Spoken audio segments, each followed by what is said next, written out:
The weight of the silver tray pressed against my forearm like a familiar ghost, the kind of presence I'd learned to carry without thinking after 3 years at Rosso Nero. My feet knew every uneven tile in this dining room, every spot where the marble transitioned from cream to charcoal, every table where wealthy men conducted business they pretended wasn't the kind that left bodies in the Chicago River. I moved through the Friday evening crowd with practiced invisibility, refilling water glasses and delivering bread baskets, while my mind tracked patterns the way Grandma Helena had taught me to read her old Portuguese prayer books, with attention to what wasn't said, to the spaces between words. Nina, table 14 needs their wine. Manuel, the floor manager, hissed as he passed, his cologne fighting a losing battle against the kitchen's garlic and rosemary. His stress meant someone important sat in that corner booth, the one with velvet curtains that could close for privacy. I nodded without breaking stride, already balancing a Barolo that cost more than my monthly rent on a cork-padded tray. The dining room hummed with the particular energy of people who measured their worth in influence rather than dollars, though they had plenty of those too. My uniform, black dress, white apron, sensible shoes that murdered my arches, made me part of the furniture, which was exactly how I survived in places like this, where being noticed by the wrong person could mean disappearing into the kind of trouble that grandmother's prayers couldn't fix. Table 14's curtain was partially drawn when I approached, enough to see the solitary figure inside. Dark suit, no tie, expensive watch catching the amber light from the table's candle. He sat with his back to the corner, a position I recognized from watching too many men who needed to see threats coming. "Your Barolo, sir," I said quietly, setting the glass down with hands that had learned not to tremble no matter what I saw or heard in this restaurant.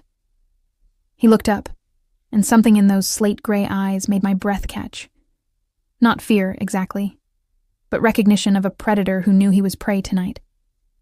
I'd seen that look before, in the stray cats behind our building who'd learned the hard way that Chicago's alleys belonged to something bigger and meaner.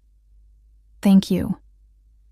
His voice carried the weight of silk over steel, the kind of control that came from years of being obeyed without question. I should have left then, returned to my section, forgotten his face the way I forgot most of them.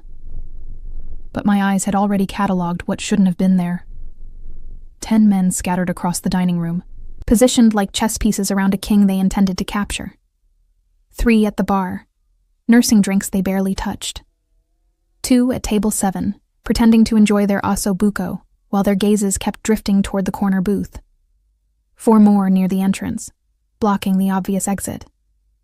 And 1, the leader I suspected from the way the others kept glancing his direction, at table 9, directly in my section. The leader caught my eye and smiled, the kind of expression that made my skin crawl beneath my uniform. He raised his empty wine glass in a gesture that was somehow both casual and commanding. My feet carried me toward him, while my mind raced through possibilities. Whatever was about to happen, it would be loud and messy, and the kind of thing that got innocent waitresses hurt when they stood too close to powerful men's vendettas. "Another bottle," the leader said when I reached him, his Portuguese accent thick enough to place him somewhere south of Lisbon. "The Brunello, I think. We're celebrating tonight." I nodded, keeping my expression blank while my peripheral vision tracked the other 9 men. They were tightening the circle, imperceptibly to anyone not trained to notice predators stalking prey. Grandma Helena had raised me on stories about reading people, about survival in places where being poor and female meant learning to disappear when danger wore expensive suits. "Watch their hands, Mina Menina," she'd say, while teaching me to sort her medications, her arthritis-twisted fingers patient even when I fumbled. Hands tell the truth when mouths lie. These men's hands were too still, too ready, waiting for a signal. I returned to the service station, my pulse steady despite the adrenaline beginning to thread through my veins. The Brunello sat on the top shelf, requiring a ladder I'd climbed 1,000 times. But tonight, as I reached for it, my brain made calculations that had nothing to do with wine service, the distance from table 9 to the corner booth, the placement of the other men, the fact that Rosso Nero's kitchen had a back exit that led to an alley most patrons didn't know about, the way the man in the corner booth held himself like someone who'd survived ambushes before, but maybe not 10 against 1 odds in a crowded restaurant. My hands closed around the Brunello bottle. Then, with movements I'd practiced in nightmares about losing this job, losing the income that paid for Grandma Helena's medications and kept us in our modest apartment in Little Italy. I deliberately fumbled. The bottle slipped from my grip, tumbling through the air in slow motion, while my other hand swept the full tray of water glasses I'd prepared for table 6. The crash was spectacular. Glass shattering against marble, wine exploding across the leader's white shirt and expensive suit, water cascading over 3 nearby tables in a tsunami of chaos that made every head in the restaurant turn toward the commotion. Meu Deus! I gasped, my Portuguese accent thickening with manufactured horror. I'm so sorry. So terribly sorry. I dropped to my knees immediately, gathering shards with bare hands that I made sure to cut just enough to draw blood. Nothing said genuine accident, like a clumsy waitress injuring herself. The leader stood abruptly, wine dripping from his clothes, his fury evident in the rigid set of his shoulders. But it was the corner booth that mattered. In the chaos of staff rushing over with towels, of Manuel's horrified apologies to the wine-soaked patron, of other diners twisting in their seats to see the disaster, the man in the corner booth moved. He moved like smoke, like shadow, like someone who'd learned to disappear when attention focused elsewhere. By the time I risked a glance toward his table through the forest of legs and rushing servers, the velvet curtain hung empty, and the back hallway, the one that led to the kitchen and that alley exit, showed a door swinging gently closed. Nina. Manuel grabbed my elbow, hauling me upright. What were you thinking? That's a $300 bottle. I'm sorry, I stammered, letting tears blur my vision while my mind tracked the 9 remaining men. They'd realized too late what happened. Their target vanished in the confusion I'd created.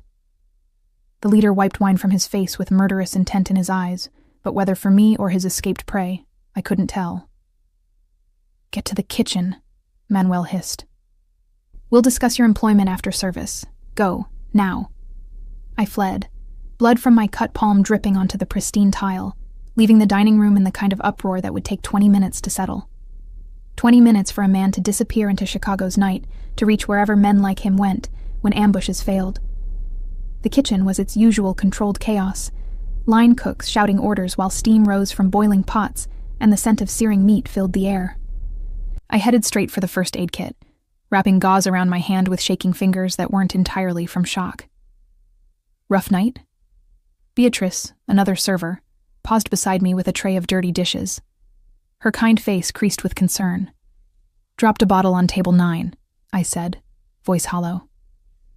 Manuel's probably going to fire me. You've worked here 3 years without incident. She squeezed my shoulder. He'll dock your pay and move on. We all have bad nights.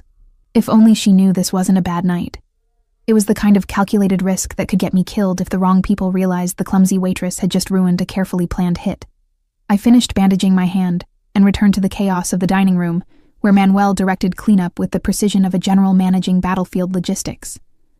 The wine-soaked leader and his companions had vanished, leaving behind a hefty cash payment that more than covered their bill and the broken bottle. A tip, essentially, for a meal interrupted by an incompetent server. The rest of the shift passed in a blur of shame-faced apologies and whispered gossip among the staff about poor Nina, who'd finally cracked under the pressure.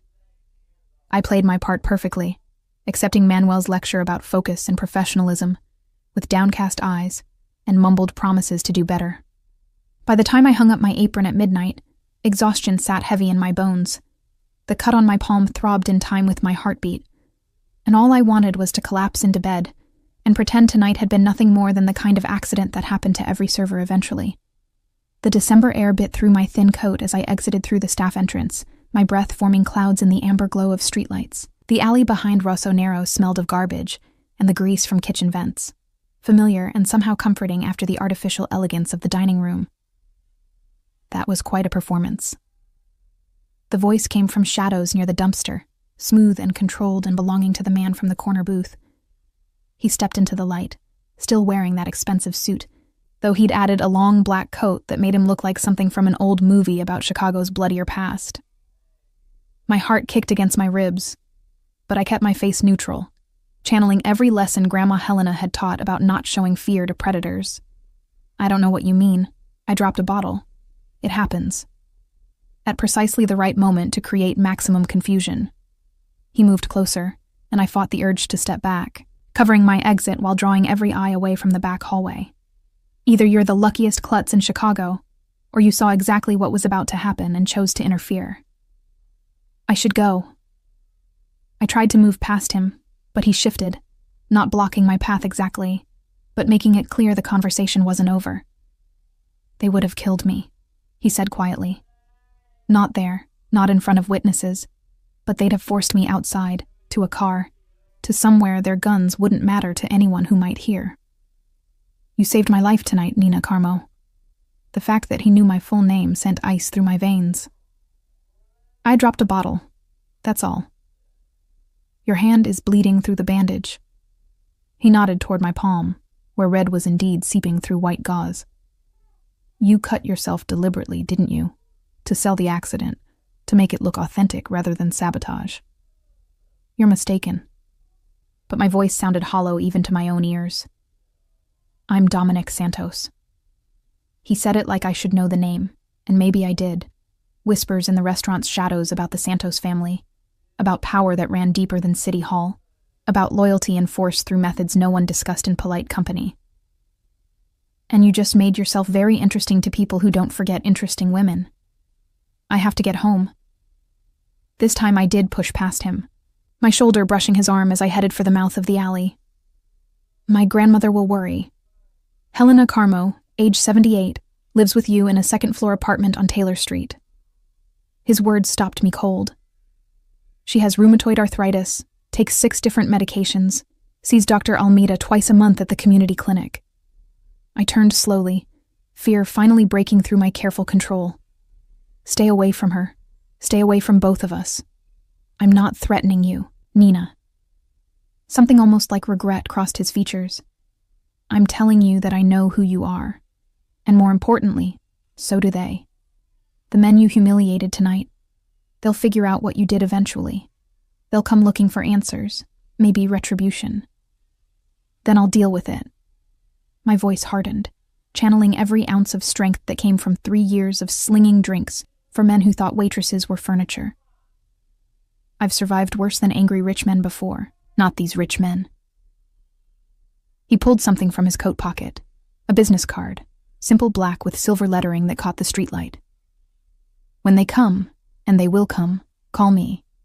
I protect what's mine, and as of tonight, you're under my protection, whether you want it or not. I didn't take the card.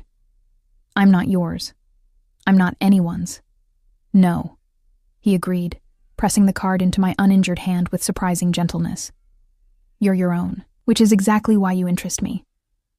Most people in this city belong to someone, through debt, or fear, or greed. But you risked your job, your safety, your grandmother's peace, for a stranger who couldn't offer you anything in return. That kind of courage is rare, Nina. And in my world, rare things become targets. He stepped back, melting toward a black car I hadn't noticed parked at the alley's end. Before he climbed inside, he looked back one more time. They'll come for you within 48 hours, he said. When they do, use that number. I don't forget debts, and I don't abandon people who save my life. Then he was gone, the car pulling away into Chicago's midnight streets, leaving me alone with a business card burning against my palm, and the terrible certainty that my carefully invisible life had just shattered like a $300 bottle of wine. I walked home through familiar streets that suddenly felt foreign, every shadow potentially hiding men with Portuguese accents and scores to settle. The card stayed clutched in my fist, a lifeline I wasn't sure I wanted or could afford to need. Grandma Helena's apartment light glowed warm through our second-floor window when I turned onto Taylor Street. She'd be awake despite the late hour, rosary beads clicking through her twisted fingers, while she prayed for my safety, the way she'd prayed every night since my parents died, and left me in her care at 15. I climbed the stairs slowly, each step heavy with the weight of choices made and consequences coming. Tomorrow I'd return to Rosso Nero and pretend to be the clumsy waitress who'd cost them money and embarrassment. I'd avoid thinking about slate-gray eyes and voices like silk over steel. But tonight, as I unlocked our door and found Grandma Helena dozing in her chair, rosary still wrapped around her fingers, I allowed myself one moment of honest fear. Because Dominic Santos was right. They would come. And when they did, I'd have to decide whether survival meant staying invisible or stepping into the light with the man whose protection might cost more than any debt I was willing to pay. The business card went into my pocket, close enough to reach, far enough to pretend it didn't exist. For now, at least, I could pretend tonight had been nothing more than a broken bottle and bad luck. But deep down, in the part of me that had learned to read danger in the spaces between words, I knew better. The game had changed. And I'd be lying if I said some reckless part of me wasn't curious to see what came next. The Sunday lunch shift at Rossonero dragged like broken glass across skin. Every time the entrance door opened, my shoulders tensed, expecting Portuguese accents and questions I couldn't answer without admitting what I'd done. But 48 hours after the bottle incident, only regular patrons filled the dining room, lawyers celebrating case victories, families marking christenings and confirmations, the usual parade of people for whom a $200 meal meant celebration rather than catastrophe. Manuel had docked 2 weeks' pay for the broken Brunello and assigned me to the worst section, near the kitchen doors where the heat was suffocating and tips ran lean. Punishment delivered with the kind of cold efficiency that made it clear I was one mistake away from unemployment. "Table 3 needs more bread," Beatrice whispered as she passed, balancing a tray of dirty plates. Her eyes held sympathy I didn't deserve, considering she had no idea my clumsiness had been calculated sabotage rather than genuine accident. I grabbed a basket of rosemary focaccia and headed toward table 3, my body moving through familiar choreography, while my mind replayed Friday night on an endless loop. The way Dominic Santos had materialized in that alley, knowing my name, my grandmother's address, the precise details of our struggling life. The business card that still lived in my coat pocket, checked compulsively every time I reached for my keys or phone. "When they come," he'd said. Not if, when. The lunch shift ended at 4, and I collected my meager tips with gratitude that felt hollow. $73 for 6 hours of work, barely enough to cover this week's groceries and a fraction of what Grandma Helena's medications cost monthly. The community clinic charged on a sliding scale, but sliding only went so far when arthritis required drugs that pharmaceutical companies priced like liquid gold. I changed out of my uniform in the cramped staff bathroom, pulling on jeans and a sweater that had seen better years, better lives. The mirror reflected exhaustion I couldn't quite hide. Dark circles under brown eyes, hair pulled back in a practical bun that revealed too much of a face I preferred to keep forgettable. The business card emerged from my coat pocket as I checked for my phone. Simple black cardstock, raised silver lettering that spelled out a number and nothing else. No name, no company, just 10 digits that represented either salvation or damnation, depending on which version of Dominic Santos existed beneath that silk over steel voice. "Nina?" Manuel's voice made me jump, the card slipping back into my pocket with practiced speed. "A moment before you leave?" My heart hammered against my ribs as I followed him to the small office behind the wine storage, a windowless room that smelled of cork and old ledgers. He closed the door with ominous finality, then turned to face me with an expression I couldn't quite read. "I received a call yesterday," he said slowly, "from a man asking about you. Your schedule, how long you'd worked here, whether you were reliable." Ice flooded my veins. "What did you tell him?" "Nothing. I told him employee information was confidential and hung up." Manuel's eyes searched my face. "But this morning, 3 men came during prep. They sat at the bar, ordered expensive whiskey, and watched the staff. One of them asked Carlos which server had broken the bottle Friday night, whether it was unusual behavior for you." The ice turned to lead, settling heavy in my stomach. "What did Carlos say?" "That you'd worked here 3 years without incident. That you're the best server we have for reading difficult customers and avoiding problems." Manuel leaned against his desk. "Nina, I don't know what happened Friday night beyond a broken bottle, but those men weren't asking idle questions. If you're in some kind of trouble—" "I'm not," I lied, the words automatic even though we both knew they were hollow. I dropped a bottle. That's all. They left a message." He pulled a folded napkin from his pocket, the Rossonero logo embossed in gold across cream linen. "Asked me to give this to you." My hands trembled as I took the napkin, unfolding it to reveal a single sentence written in precise block letters. We need to talk about Friday. Cafe Carlotta, Tuesday 3 p.m. No signature, no threat. But the subtext screamed loud enough to make my ears ring. Refuse this invitation and see what happens to clumsy waitresses who interfere in business that doesn't concern them. Thank you for telling me, I managed, refolding the napkin with fingers that barely cooperated. I'll handle it. Nina.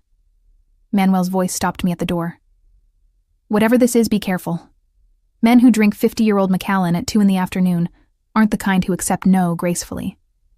I nodded and escaped before he could offer more warnings I didn't need, before the fear crawling up my throat could manifest as the kind of panic that made smart women do stupid things.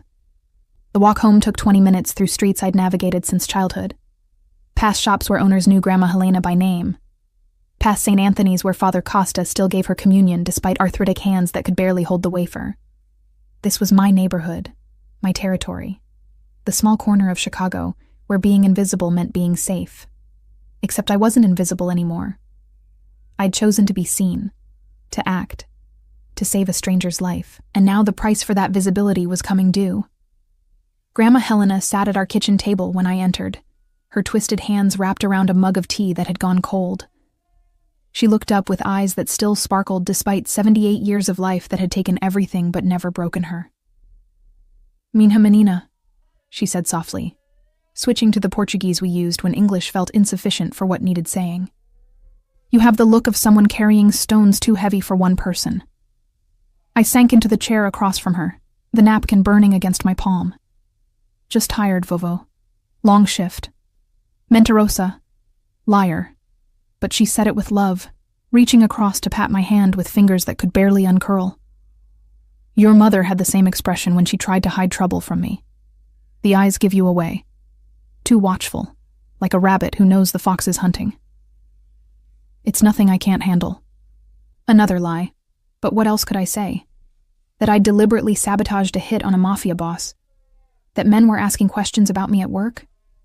That I carried the phone number of someone whose protection would bind me to a world where Grandma Helena's prayers wouldn't be enough to keep me safe? She studied me for a long moment, then sighed.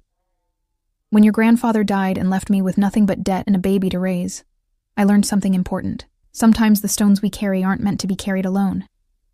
Sometimes asking for help is the only way to survive.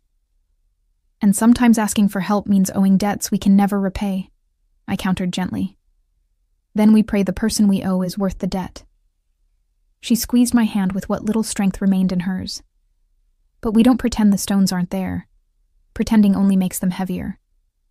I helped her to bed after dinner, her body light as paper in my arms, her breathing labored from lungs that struggled more each winter.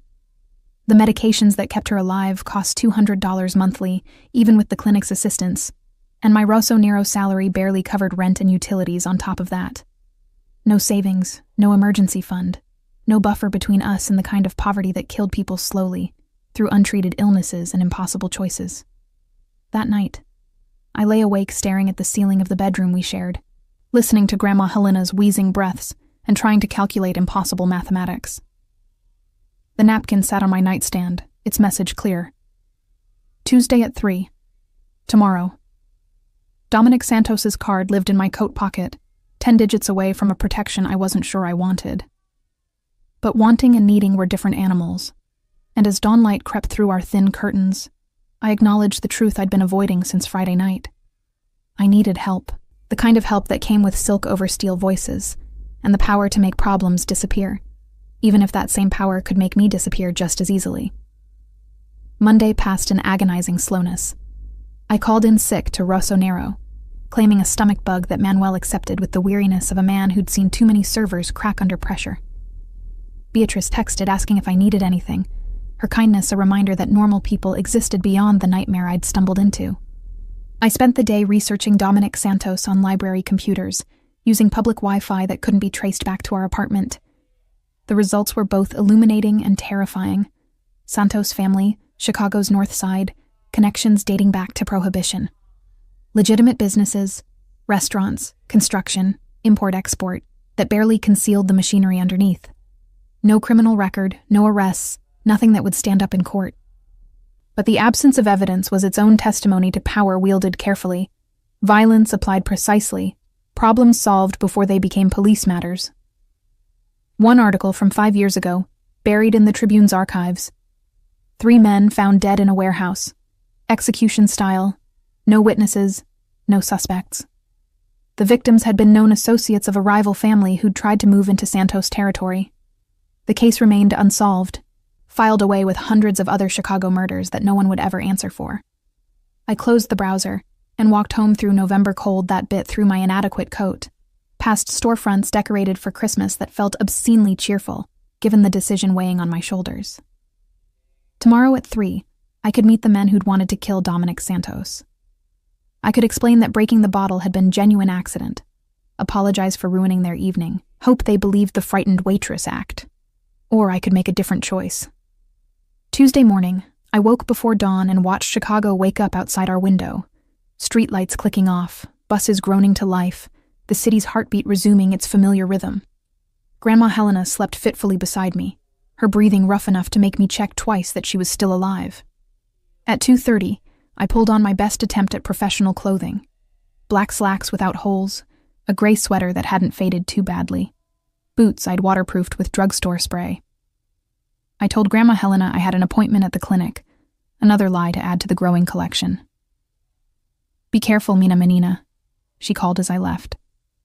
And I wondered if she somehow knew that careful had stopped being an option the moment I dropped that bottle. The address on Dominic Santos's card led to a building in River North, all glass and steel and the kind of understated luxury that screamed money without needing to shout.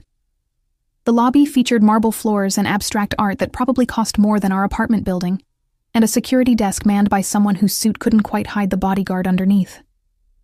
"Nina Carmo," I said to the guard, my voice steadier than my hands. "I'm expected." He made a call, spoke quietly, then nodded toward the elevator. 15th floor. Mr. Santos is waiting." The elevator ride took forever, and no time at all, my reflection in the polished doors showing a woman trying very hard to look brave. The 15th floor opened onto a reception area that could have belonged to any legitimate business. Sleek furniture, soft lighting. A receptionist who smiled with professional warmth and gestured toward a frosted glass door. "Go right in, Ms. Carmo." Dominic Santos stood behind a massive desk that overlooked the Chicago skyline. The city spread beneath him like a kingdom he'd claimed through means both legal and otherwise. He'd traded Friday's suit for casual elegance.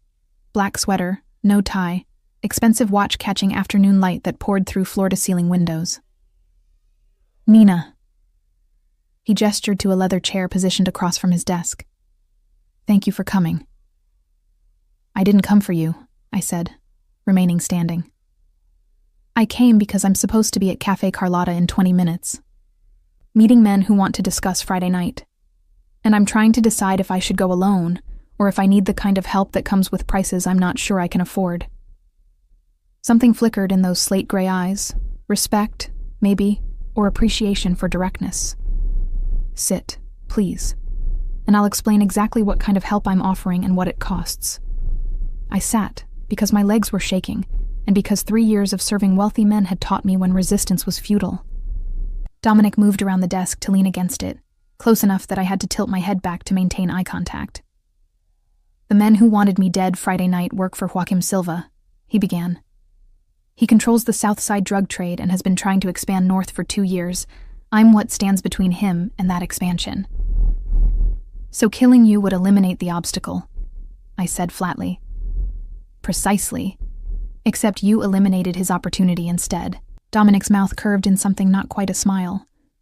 "Which makes you both a hero and a liability. Silva needs to know if you acted deliberately or accidentally, if you're my associate or just a clumsy waitress, if you're someone he needs to handle before you become a larger problem. And if I go to that cafe and convince him it was an accident, he'll either believe you and leave you alone, or he'll decide you're lying and make an example of you." Dominic's voice was matter-of-fact, delivering horror with the same tone others used to discuss weather. "The kind of example that ends with your grandmother finding your body, assuming Silva's people are merciful enough to return it." The image made bile rise in my throat. "So, my choices are work for you or die. Your choices are accept my protection, or face Silva alone.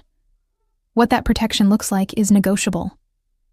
I studied him, this man whose life I'd saved without understanding the full implications. What do you want from me?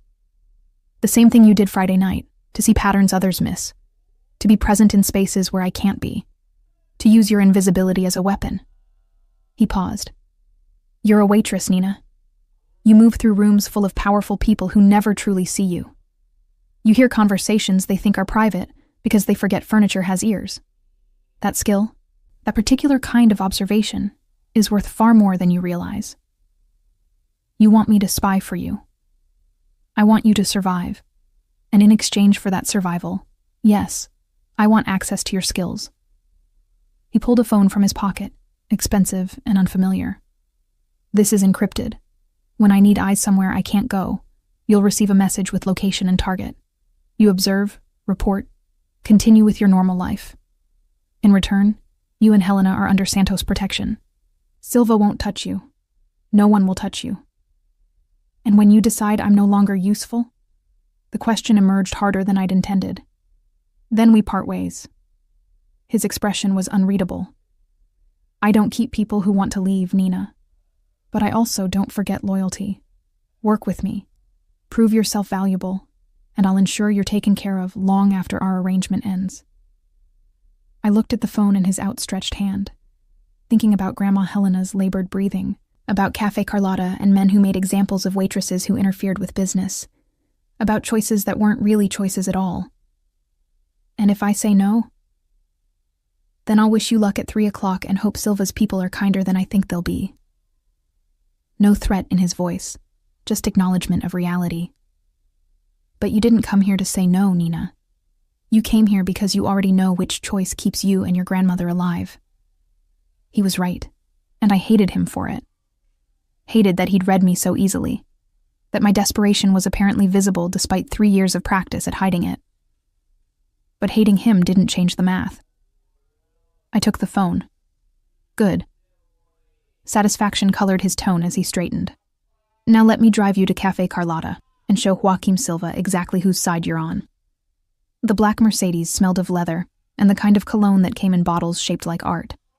Dominic drove with the casual confidence of someone who'd never worried about traffic tickets or consequences, his hands steady on the wheel, while Chicago slid past tinted windows that turned the world into something distant and unreal. You don't have to go in, he said, as we approached Little Italy, the neighborhood where I'd grown up and where Cafe Carlotta had served espresso and pastel de nata to Portuguese immigrants for 3 generations. I can handle Silva myself. If I don't show, he'll think I'm hiding. I kept my voice level despite the terror coiling in my stomach.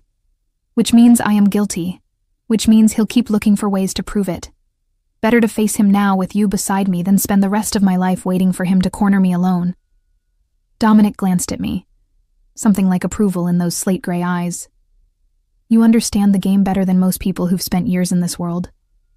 My grandmother taught me that predators respect prey that stands its ground. I stared at the cafe approaching on the right, its cheerful yellow awning a lie against the November gray. Even if standing ground is just another kind of calculated surrender. He parked across the street, engine idling while he studied the cafe through windows that revealed a half-full dining room.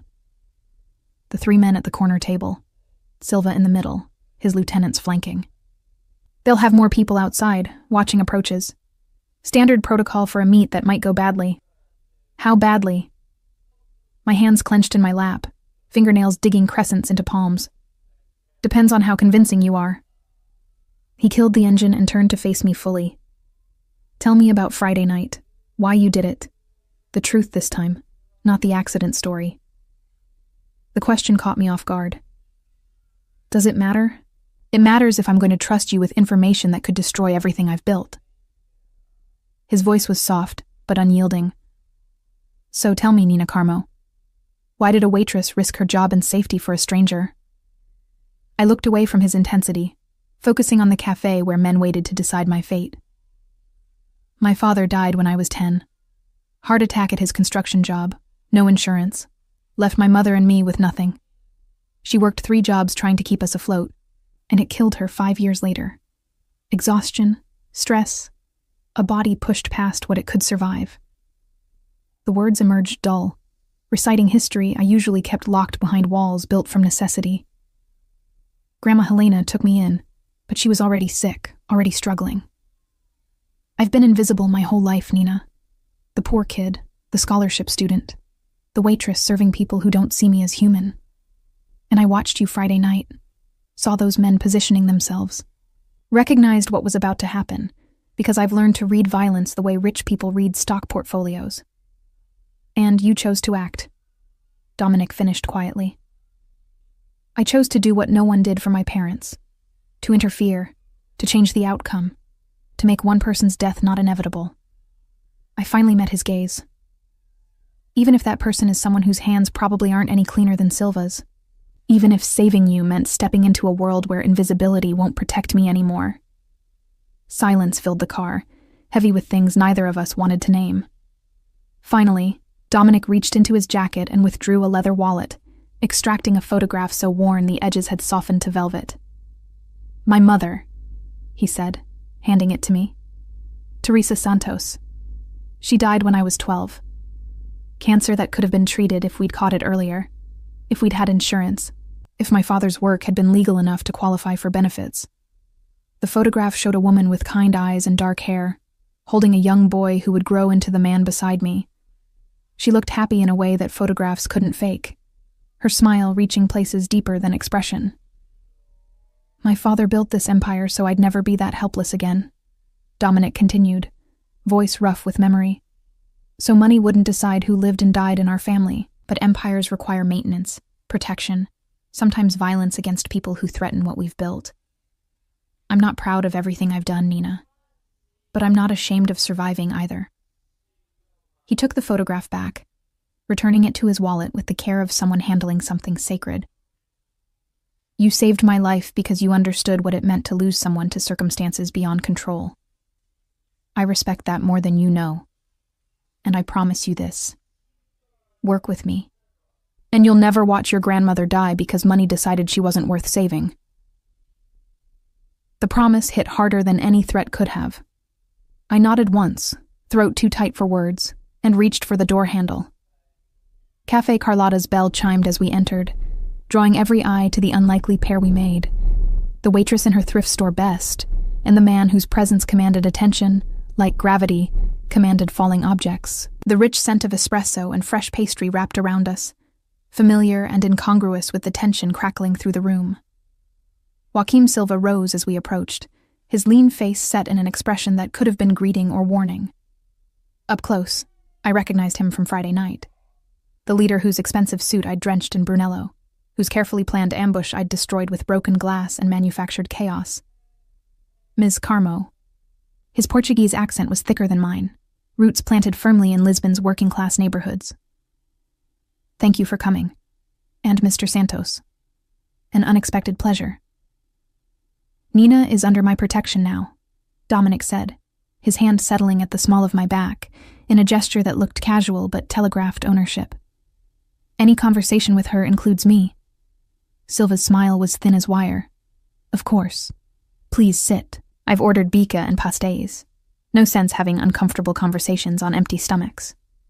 We sat, me beside Dominic, Silva's lieutenant studying us with the flat eyes of men who'd killed before, and would again without losing sleep. A server I recognized from neighborhood festivals, Carlos's cousin I thought, brought tiny cups of espresso and the custard tarts that tasted like childhood and simpler times. I'll be direct, Silva began, stirring sugar into his bica with precise movements. Friday night at Rossonero, you destroyed a bottle of expensive wine during what I'd intended to be a private business dinner. Unfortunate timing, Ms. Carmo. Almost suspiciously unfortunate. It was an accident. I wrapped my hands around the espresso cup, grateful for something to anchor myself. I misjudged the weight of the tray, lost my grip. Bad luck, nothing more. Bad luck that allowed Mr. Santos to slip away during the confusion. Silva's gaze moved between us. Bad luck that cost me a significant opportunity. You understand my skepticism. I understand that sometimes accidents are just accidents. My voice was steady despite the fear coating my tongue. I'm a waitress who dropped a bottle. That's all I am, Senor Silva. Are you? He leaned forward slightly.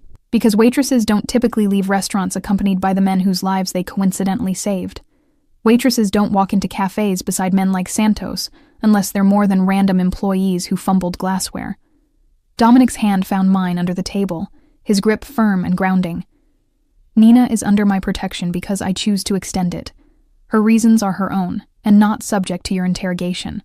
Everything in this city is subject to my interrogation when it affects my business. Silva's voice hardened. You've blocked my northern expansion for 2 years, Santos. I'm tired of playing by rules you established when my people control 3 times the territory yours do. Friday night was supposed to end that stalemate. Instead, your pet waitress interfered. I'm not his pet, I said before I could stop myself, and I didn't interfere with anything except gravity and my own clumsiness. Something flashed in Silva's eyes. Reassessment, maybe. Or grudging respect for stupidity, masquerading as courage. Your grandmother, she still lives on Taylor Street? 2nd floor, above the pharmacy? The threat was subtle but unmistakable. Ice flooded my veins, but Dominic's hand tightened on mine, steadying and warning simultaneously.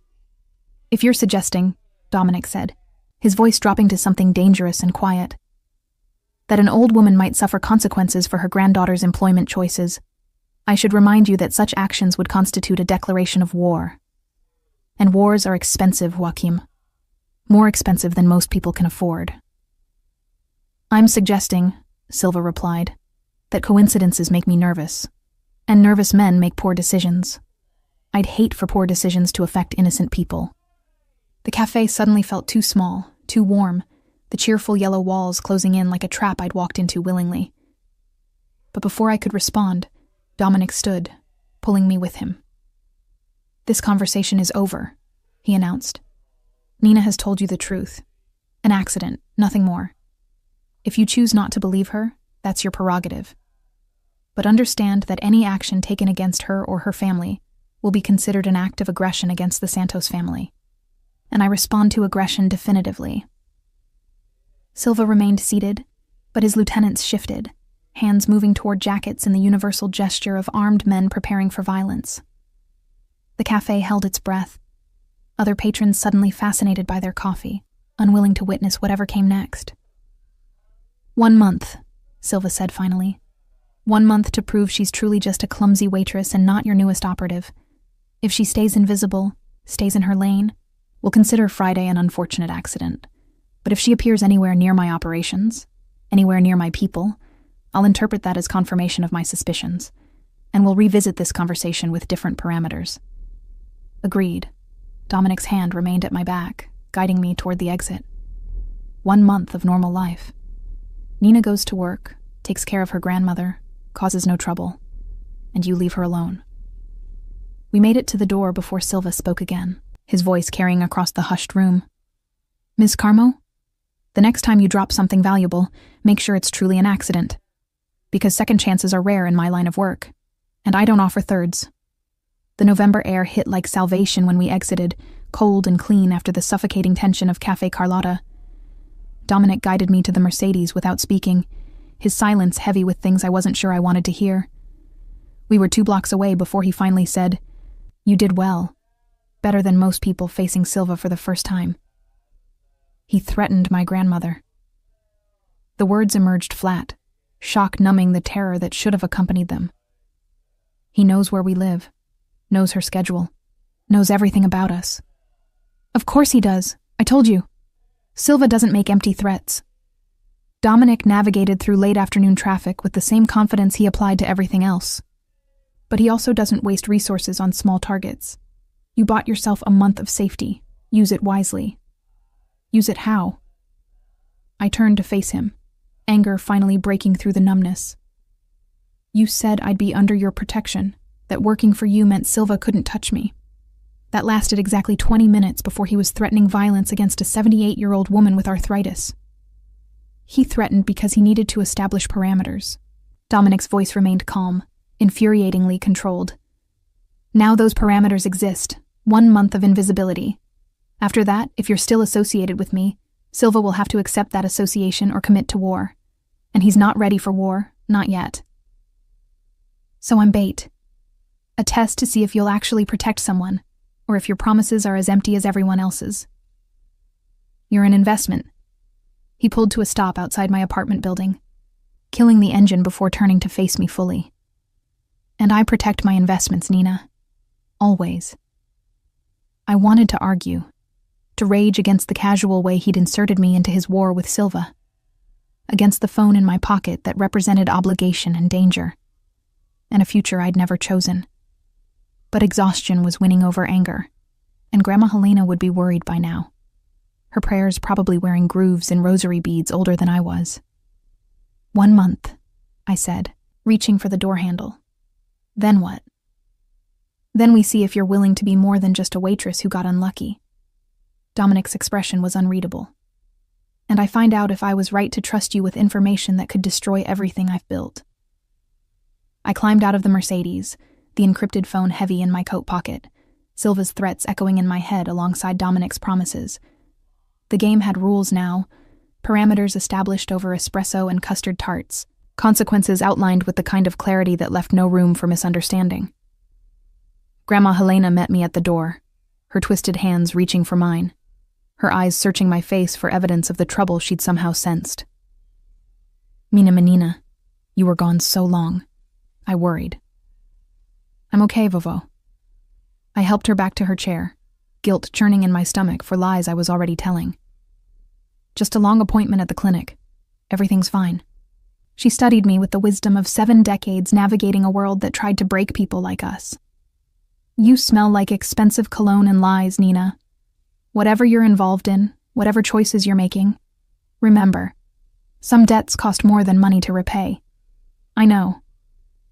I kissed her forehead, breathing in the lavender soap she'd used my entire life. I'm being careful. I promise. But promises felt thin against the weight of what I'd agreed to, against the knowledge that careful had stopped being enough the moment I'd dropped that bottle.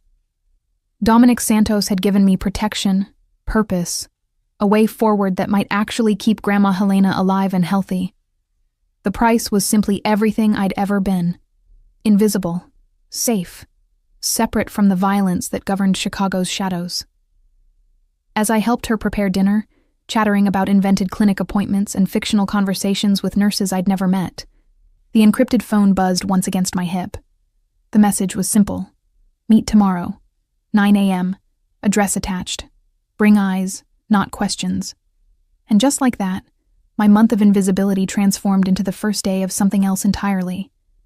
A life where I was finally seen, finally valuable, finally necessary to someone whose world operated by rules I'd only glimpsed from the outside.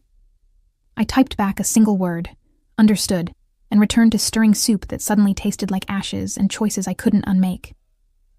The address Dominic sent led to a warehouse district on the south edge of downtown, all crumbling brick and chain-link fences marking territory where legitimate business ended and Chicago's other economy began. I arrived at 8:45, 20 minutes early, because punctuality was the only control I had left, my breath forming clouds in December air that bit through my inadequate coat. A black SUV idled near the entrance, and Fernando Ferreira, one of Dominic's men I'd seen briefly at his office, emerged as I approached.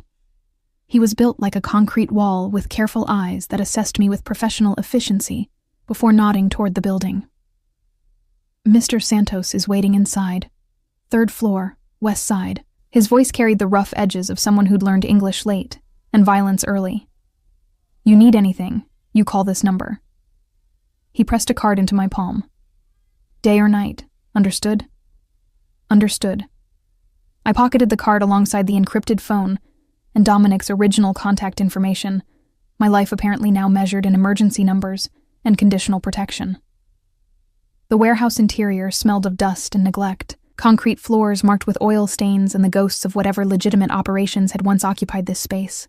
My footsteps echoed as I climbed metal stairs toward the 3rd floor, each step carrying me further from the invisible waitress I'd been, and closer to whatever Dominic Santos was transforming me into.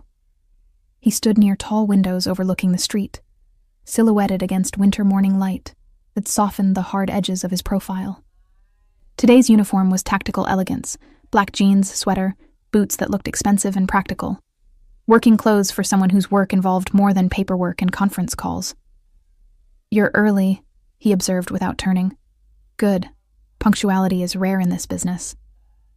You said bring eyes, not questions.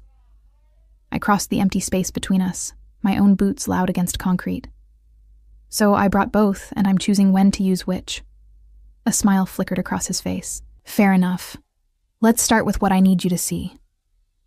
He gestured to a laptop positioned on a makeshift table, construction plywood balanced on sawhorses, surrounded by photographs and documents that looked like intelligence files.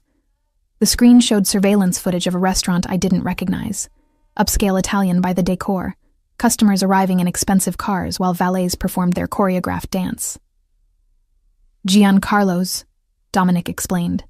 Neutral territory, owned by the Bianchi family who've stayed out of the conflicts between Silva and me. 3 nights a week, it hosts meetings between various players in Chicago's underground economy. Drugs, gambling, prostitution, money laundering. If it's illegal and profitable, it gets discussed over their osso buco. I studied the footage, watching well-dressed men arrive and depart with the casual arrogance of people who believe themselves untouchable. And you want me to work there? I want you to observe there. He pulled up a photograph of a middle-aged man with silver hair and expensive taste in suits. This is Paolo Bianchi, the owner. He's looking for servers, discreet people who understand that some conversations aren't meant to be remembered. I've arranged an interview for you this afternoon. And if I get the job? My stomach churned with anxiety that tasted like morning coffee and bad decisions. Then you work there legitimately, serve tables, make tips, be invisible the way you've always been. Dominic's voice was steady, laying out parameters like a general planning campaigns. Except you'll remember certain conversations. Note which players are meeting, what alliances are forming, where Silva's people are moving. Information I can't gather because my face is too recognizable, my presence too obvious. You want me to spy on everyone. The words emerged flat. I want you to survive while being useful. He turned to face me fully, those slate-gray eyes intense. Silva gave you 1 month to prove you're just a clumsy waitress. Working at Giancarlo's establishes exactly that story. You lost your job at Rossonero, needed work, took a position at another upscale restaurant. Completely normal, entirely believable. Except I'll be reporting everything I hear directly to you. Except you'll be protected while gathering information that keeps both of us alive. Dominic moved closer, and I caught his scent. Sandalwood and something darker, more complex. This is how intelligence works, Nina. Small observations building into large pictures. Patterns emerging from chaos. You're naturally talented at reading rooms, at being present without drawing attention. That skill is valuable. Use it correctly, and you'll never worry about Helena's medications again.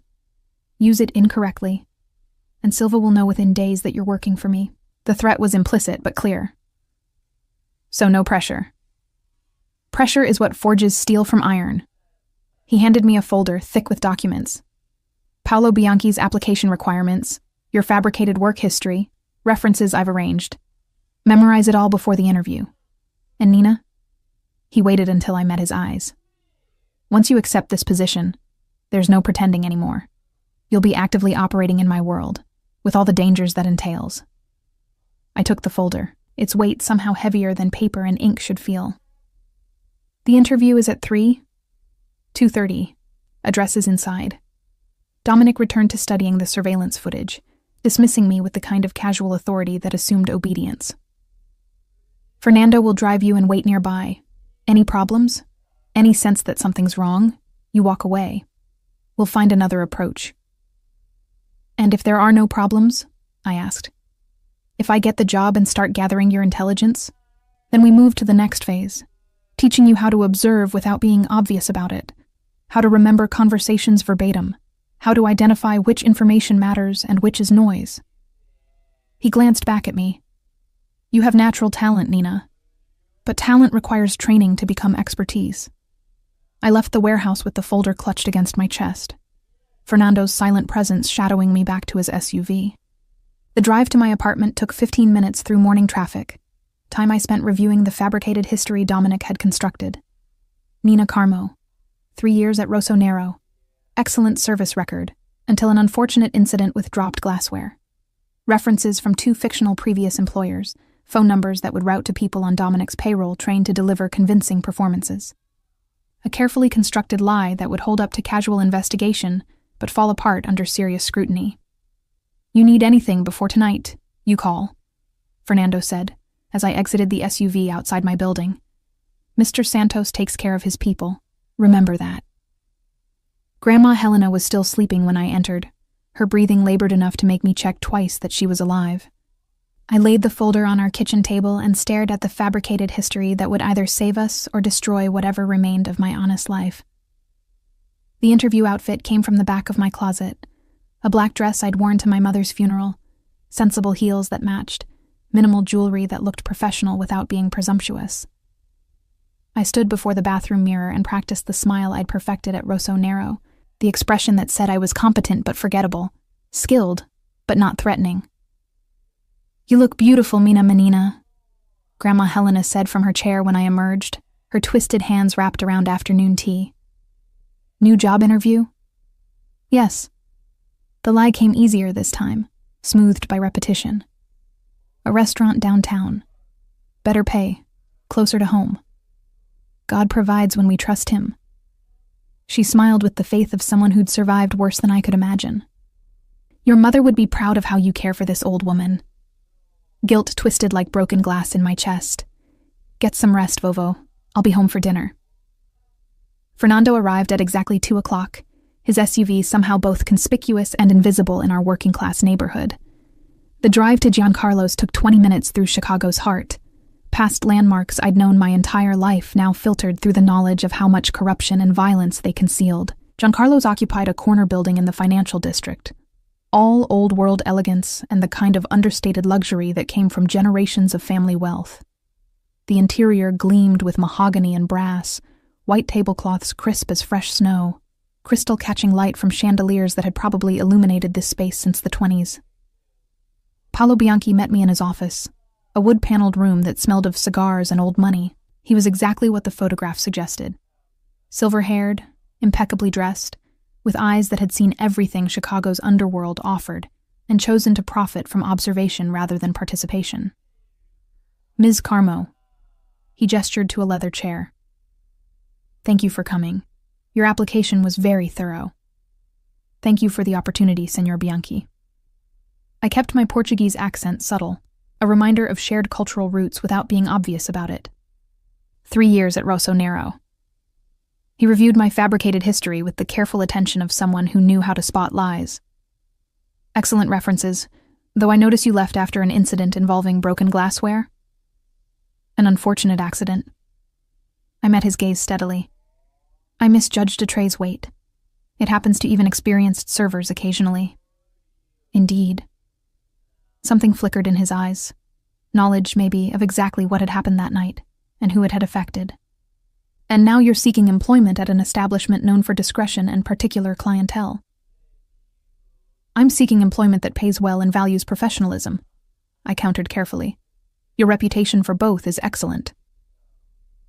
He studied me for a long moment, and I had the uncomfortable sense of being assessed by someone who understood Chicago's machinery far better than I did. Finally, he nodded. "I have high standards for my servers, Ms. Carmo. You will see and hear things that aren't your business. You will serve people whose conversations must remain private. Can you be invisible when necessary?" "I've been invisible my entire life, Senor Bianchi."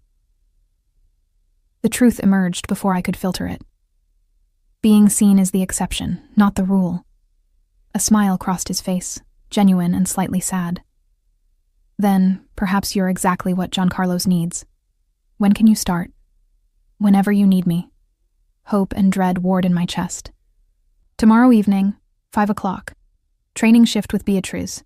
She's been with us 15 years and knows every protocol." He stood, extending his hand. "Welcome to Giancarlo's, Ms. Carmo. I trust you'll find the work rewarding in ways that extend beyond monetary compensation." The phrasing felt loaded with meaning I couldn't quite decipher. I shook his hand and left, Fernando's silent presence waiting in the SUV outside. "How'd it go?" he asked as I climbed in. "I start tomorrow." The reality settled over me like weight. Training at 5. He nodded and pulled into traffic, driving me not toward home, but toward the warehouse district where Dominic waited. The sun was setting by the time we arrived, winter darkness claiming Chicago earlier each day, shadows lengthening across concrete and chain link. Dominic stood in the same position as this morning, silhouetted against windows that now showed city lights beginning to sparkle like grounded stars. He turned as I entered, satisfaction evident in the slight curve of his mouth. "Bianchi hired you. Tomorrow at 5. I crossed to stand beside him, looking out at the city that suddenly felt both more familiar and more alien. He knows something happened at Rossonero. He knows I'm not just a random applicant looking for work. Of course he knows. Paolo Bianchi knows everything that happens in Chicago's underground." Dominic's voice was matter of fact. "But he also respects discretion and competence. You demonstrated both today. That's what matters. And when Silva finds out I'm working at Giancarlo's?" The question emerged quieter than I'd intended. "He'll see exactly what we want him to see. A waitress who lost her job and found new employment at a neutral establishment. Nothing threatening, nothing suspicious, just survival." Dominic turned to face me. "You did well today, Nina. Better than I expected for someone so new to this world." "I'm terrified," I admitted. "Every moment, every decision, every word feels like walking on ice that might crack." "Fear keeps you sharp. It's when you stop being afraid that mistakes happen." He moved closer, and I caught the intensity in his eyes, something beyond professional assessment. "But you're not alone in this. I meant what I said about protection. You're mine now, Nina. And I take care of what's mine." The possessive phrasing should have bothered me. Instead, it felt like the first solid ground I'd stood on since Friday night, when I'd dropped that bottle and changed everything. Dangerous ground, maybe, unstable, and likely to shift without warning, but solid nonetheless. "What happens next?" I asked. "Next, you learn to be invisible, while remembering everything." Dominic's hand settled briefly on my shoulder, warm and grounding. "And I teach you how to survive in a world where being seen can mean dying, but being useful means living very, very well." Giancarlo's operated on a frequency different from Rossonero. Quieter, more refined, conversations conducted in murmurs that required leaning close to hear. My first week passed in careful observation, learning Beatrice's protocols while memorizing faces that appeared in Dominic's intelligence files. Men whose legitimate businesses concealed empires built on Chicago's appetite for things the law prohibited. The encrypted phone buzzed nightly with questions. Who sat at table 7? What language at table 12? Did the Colombian delegation seem nervous? I answered with details harvested from invisibility, reporting conversations overheard while refilling water glasses, alliances forming over Ossobuco and aged Barolo. Dominic met me twice that first week. Once at the warehouse, once at a coffee shop in a neighborhood where neither of us would be recognized. Each meeting involved debriefing, him extracting intelligence from my observations with the patience of someone trained to find patterns in chaos.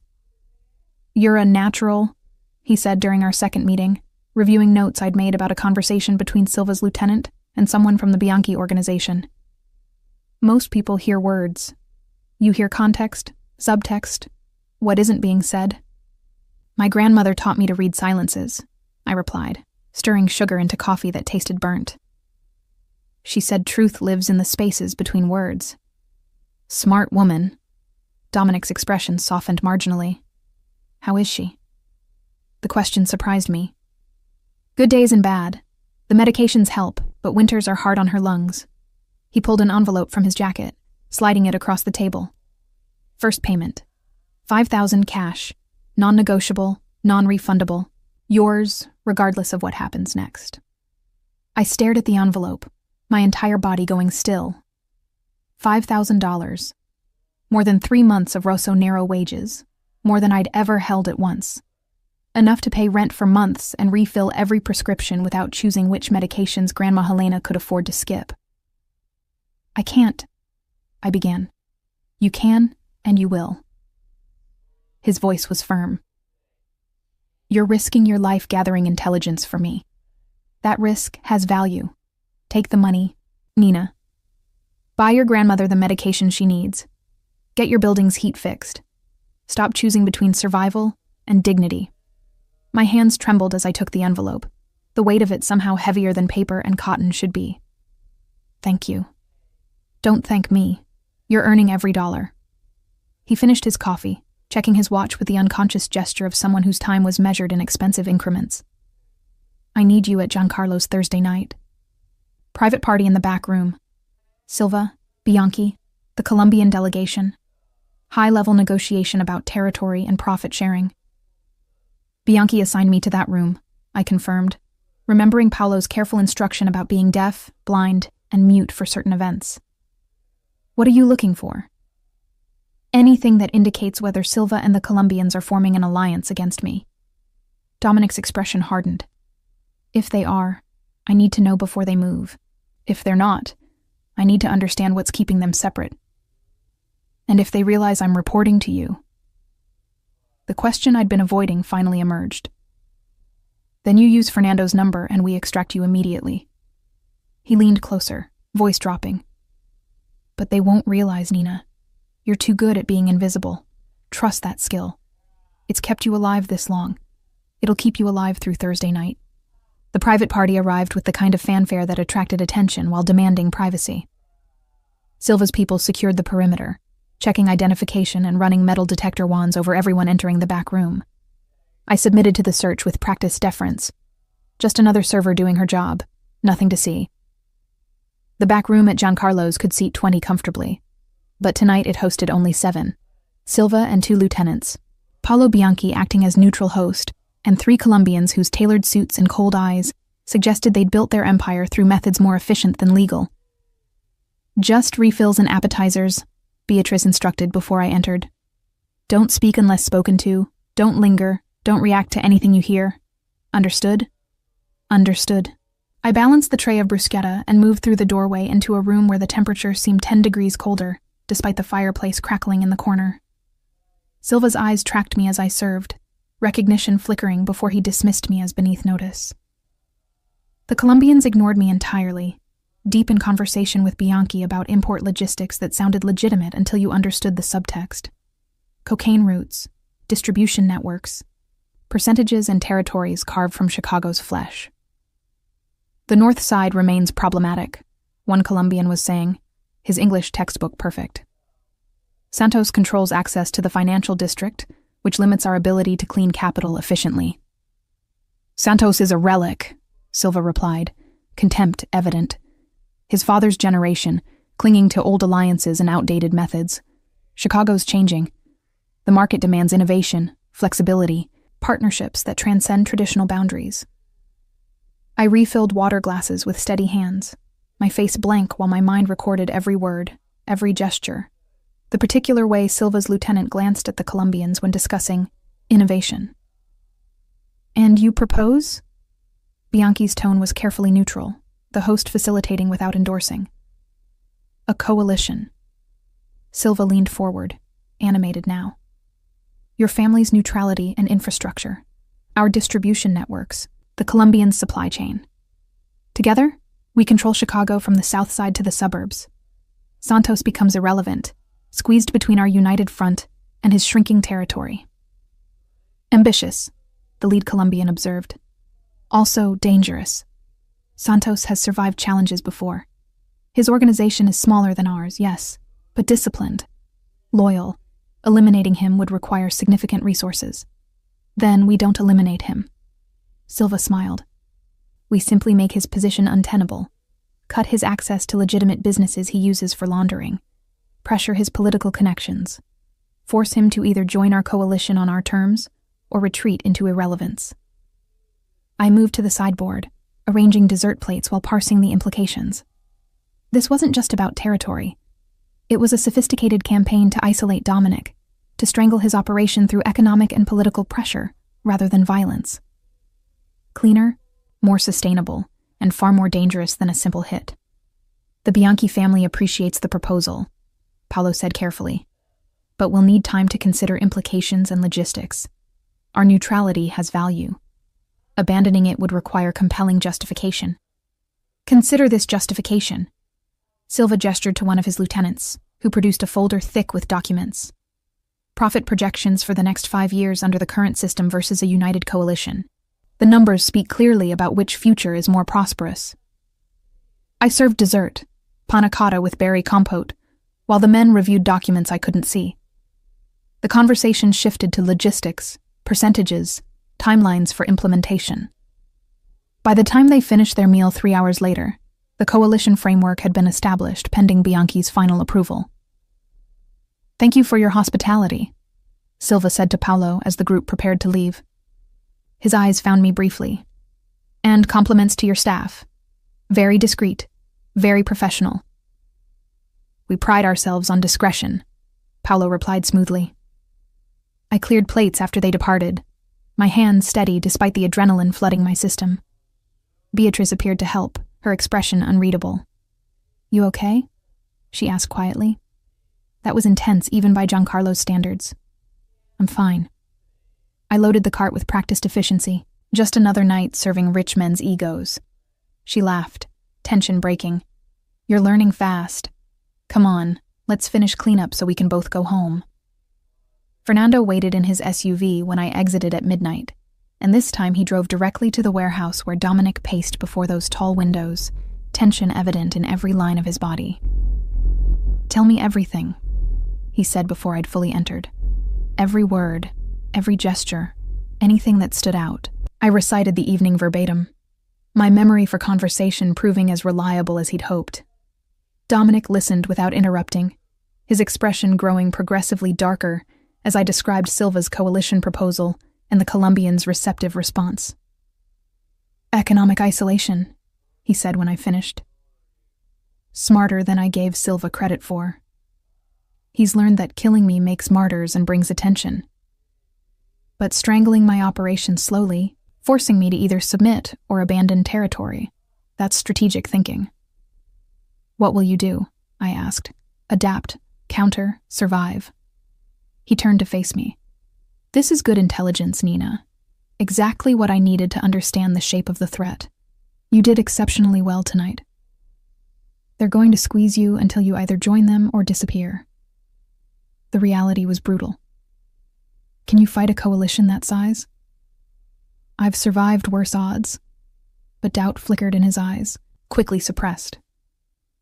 "The question isn't whether I can fight. It's whether I can do it without pulling you and Helena into the crossfire."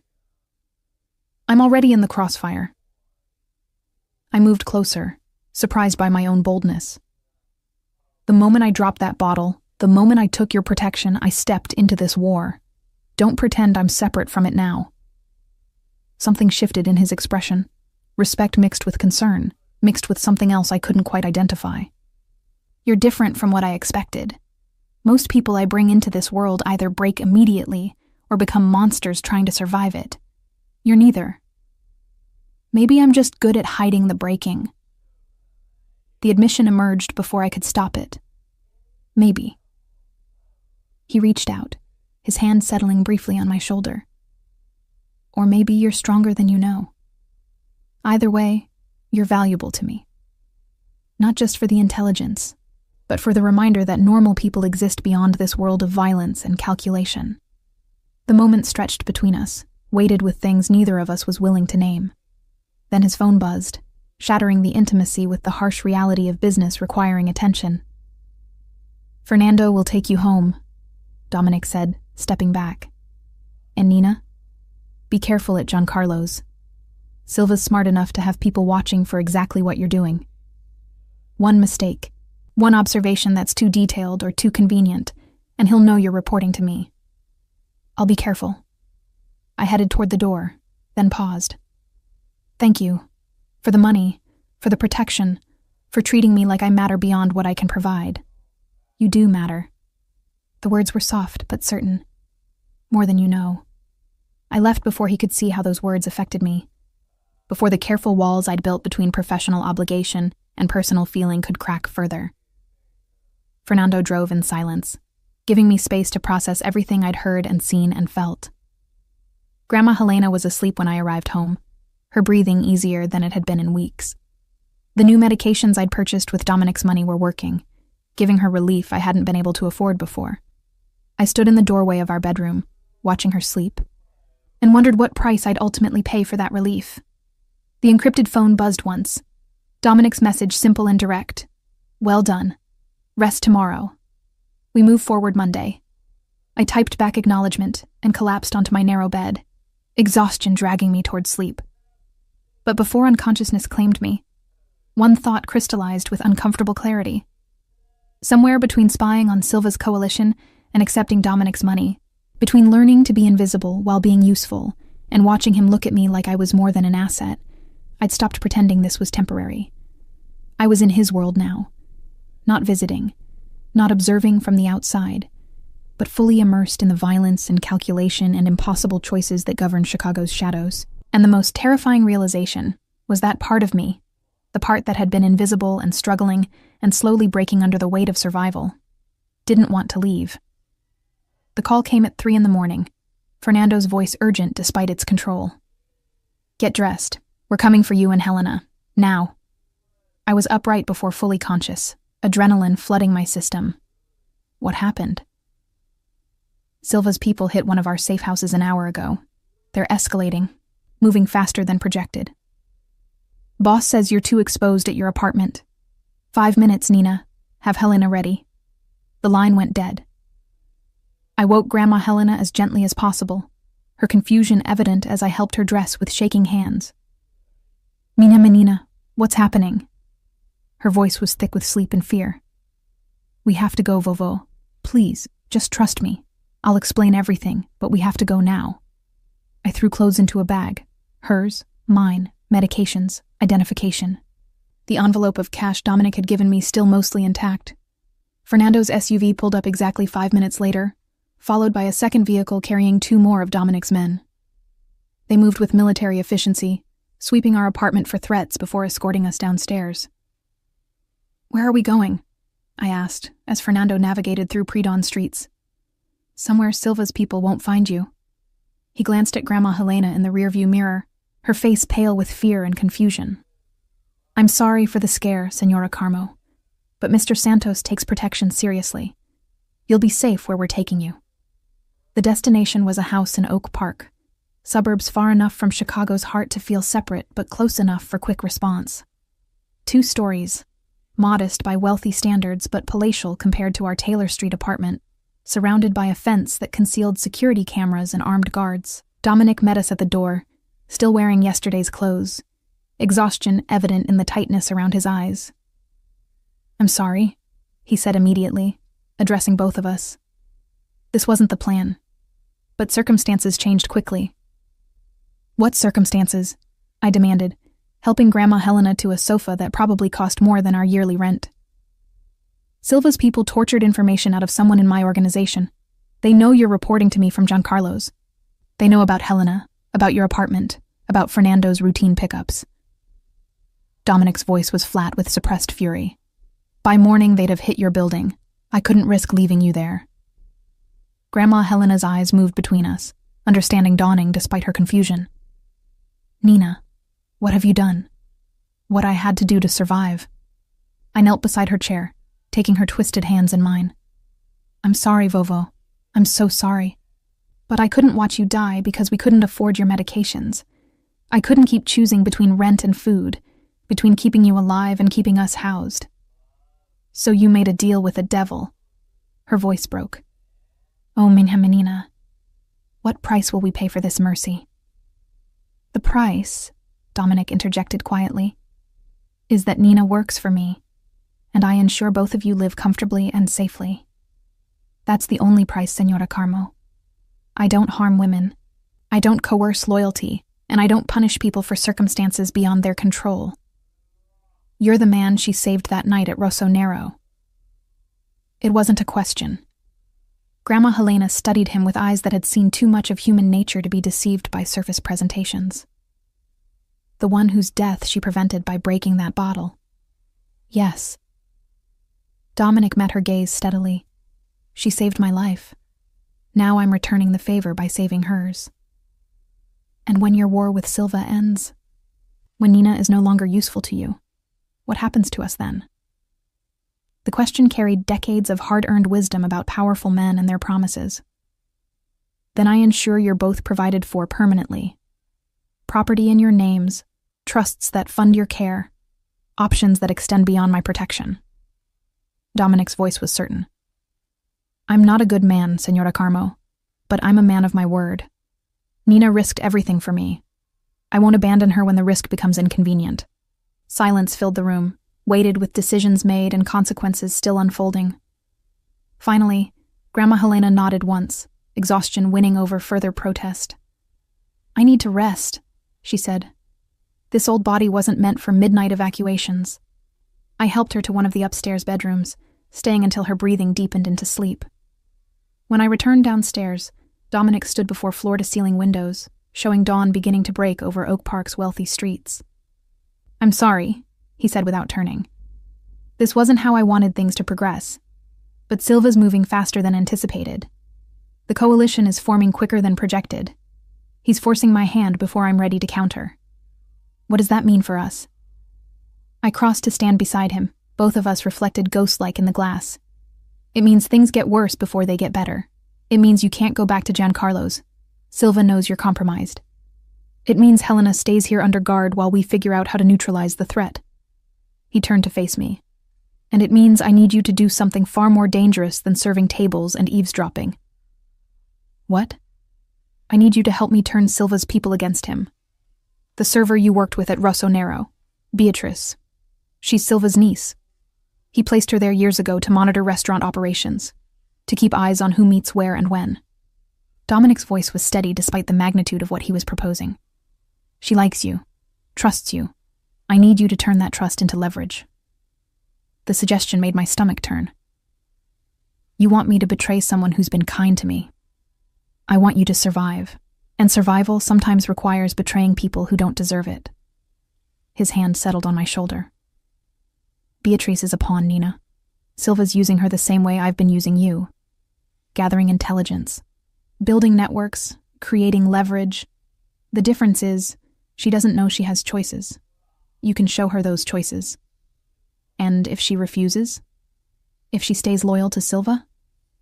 Then we lose that avenue and try something else. Dominic's grip tightened slightly. But I don't think she will refuse. I think she's tired of being her uncle's spy. Tired of living between worlds. Tired of pretending she's just a waitress when she's actually a soldier in a war she never chose. And the parallel wasn't lost on me. You're describing me. I'm describing both of you. He released my shoulder, stepping back. The question is whether you're willing to offer her the same choice I offered you. Protection in exchange for information. Safety in exchange for loyalty. A way forward that isn't just survival, but actual life. I thought about Beatrice, her kindness during training, the way she'd covered for servers who made mistakes, her gentle questions about Helena's health. She'd been genuinely kind in a world where kindness was rare, strategic, or both. I'll talk to her, I said finally, but I won't force her. And if she chooses to stay with Silva, you leave her alone. Those are my terms. Agreed. Dominic nodded once. Fernando will arrange a meeting, neutral territory, somewhere she'll feel safe. The rest is up to you. The meeting happened 3 days later at a small Portuguese bakery in Little Italy, far enough from both Silva's and Dominic's territories to feel neutral. Beatrice arrived cautious, her eyes scanning the space before she sat across from me at a corner table. You disappeared from Giancarlo's, she said without preamble. No notice, no explanation. Paulo was furious. What happened? Silva found out I was reporting to Dominic Santos. I kept my voice low despite the bakery's relative emptiness. He was going to kill me and my grandmother to send a message. Dominic got us out first. Beatrice's face drained of color. You were spying for Santos? Nina, do you have any idea how dangerous? She stopped, understanding dawning. You knew. About me working for my uncle. That's why you're here. Dominic knows too. I leaned forward. He knows Silva placed you at Rossonero, that you're gathering intelligence the same way I was gathering it for Santos. But he's offering you a choice, Beatrice. The same choice he offered me. Protection in exchange for information, safety in exchange for switching sides. Switch sides against my own uncle. Her voice was barely audible. Nina, you don't understand what you're asking. Silva is family. He's raised me since my parents died. I owe him everything. And he's used you for everything. I reached across the table, covering her hand with mine. You're not just his niece, Beatrice. You're his asset, his spy, his tool. When was the last time he treated you like family instead of an employee? When did he last care about what you wanted beyond how it served his purposes? Tears welled in her eyes. It's not that simple. It never is. I squeezed her hand. But sometimes staying loyal to people who don't deserve it is worse than betraying them. Sometimes survival means choosing ourselves over family obligation. Sometimes the only way forward is through doors we never wanted to open. She studied me for a long moment, searching for answers I couldn't provide. Finally, she pulled her hand away, wiping tears with the back of her wrist. If I help Santos, Silva will kill me. He doesn't forgive betrayal, especially not from family. If you help Santos, you'll have Santos' protection. The same protection that got me and Helena out of our apartment before Silva's people arrived to kill us. I kept my voice gentle but firm. Dominic keeps his promises, Beatrice. He's not a good man, but he's a man of his word. Work with him, and you'll never have to be afraid of your uncle again. The silence stretched between us, weighted with impossible choices and futures neither of us could predict. Outside, Chicago moved through its daily rhythms, oblivious to the small decisions that would reshape power structures invisible to normal eyes. What would I have to do? Beatrice asked finally. Report on Silva's movements, his plans, which players he's meeting with. The same intelligence gathering you've been doing, just redirected. I paused. And when the time comes, testify against him. Help build a case that puts him away permanently. You're asking me to destroy my uncle. I'm asking you to free yourself. The truth emerged before I could soften it. Silva's empire is crumbling, Beatrice. Santos is building a coalition of his own, turning Silva's people against him, cutting off his resources. This war ends with Silva either dead or in prison. The only question is whether you survive that ending. She was silent for another long moment. Then she pulled out her phone, scrolling through messages before showing me the screen. Silva's texts, cold, demanding, treating her like property rather than family. Evidence of exactly what I described. Manipulation disguised as love. When do I start? She asked. The information Beatrice provided over the next 2 weeks was invaluable. Names, locations, timelines for Silva's operations. Dominic used it to systematically dismantle the coalition before it could fully form, applying pressure to the Colombians that made partnership with Silva untenable, offering Paolo Bianchi better terms than Silva ever could. I watched from Oak Park as Dominic's counteroffensive unfolded with surgical precision. Each move calculated, each strike targeted, violence applied economically and strategically, rather than emotionally. This was what he'd meant about survival in his world. Not the physical act of staying alive, but the intellectual chess game of anticipating threats and neutralizing them before they materialized. Silva's losing ground, Dominic told me 3 weeks after Beatrice had switched sides. His Colombian partnership collapsed. Bianchi's staying neutral, but leaning toward working with me. Half his lieutenants are questioning his leadership. Another month and he'll be too weak to pose a threat. And then what? I asked. Then we finish it. His voice was cold. Not with violence, with law enforcement. We give the FBI everything they need to build a RICO case. Silva goes to prison for the rest of his life. His organization gets dismantled, and Chicago's north side becomes Santos territory officially. Using the legal system to destroy someone. That's new for you. I'm adapting. He smiled slightly. You and Helena. You reminded me that not everything requires bloodshed. Sometimes the cleanest solution is letting civilization's machinery do what it was designed for, removing predators from circulation. The night Silva was arrested, I stood beside Dominic watching news coverage from Oak Park's living room. FBI agents swarming Silva's home, evidence boxes being loaded into vans. Silva himself, handcuffed and defiant as cameras flashed. It's over. Dominic said quietly. Is it? I turned to face him. Silva's gone, but there are always more people waiting to fill power vacuums. More threats, more wars, more impossible choices. True. He moved closer. But those future threats are problems for future versions of us. Tonight, we celebrate the fact that you and Helena are finally genuinely safe. That Silva can't hurt you anymore. That the debt you incurred by saving my life has been repaid in full. Has it? The question emerged before I could stop it. Because I think we both know this stopped being just about debt somewhere along the way. Dominic's hand came up to cup my face, his touch gentle despite the strength I knew resided in those fingers. What do you want it to be, Nina? I don't know. The honest answer felt vulnerable. I just know that going back to being a waitress who's invisible and struggling feels impossible now. You've shown me a different way to exist, seen, valued, necessary, even if that existence comes with danger. Then don't go back. His voice was soft but certain. Stay. Work with me legitimately. I'm expanding into legal enterprises, hospitality training for people from difficult backgrounds, teaching them the skills you have, the observation and intelligence that can turn invisible people into valuable assets. You want me to train spies? I smiled despite myself. I want you to train survivors. He corrected. People like you who need alternatives to the choices poverty usually offers. People who can use their invisibility as strength rather than weakness. The proposal was insane and perfect, and exactly what I'd been hoping for without knowing how to ask. And Helena lives here, in comfort, with medical care that extends her life as long as possible. I meant what I told her, Nina. I take care of my people, always. 5 years later, I stood in a converted warehouse that had become Chicago's premier hospitality training center, watching our first graduating class receive certificates that would open doors previously closed to people from their backgrounds. 50 students, former servers, janitors, invisible people who'd learned to use observation as currency, ready to enter a world that had always overlooked them.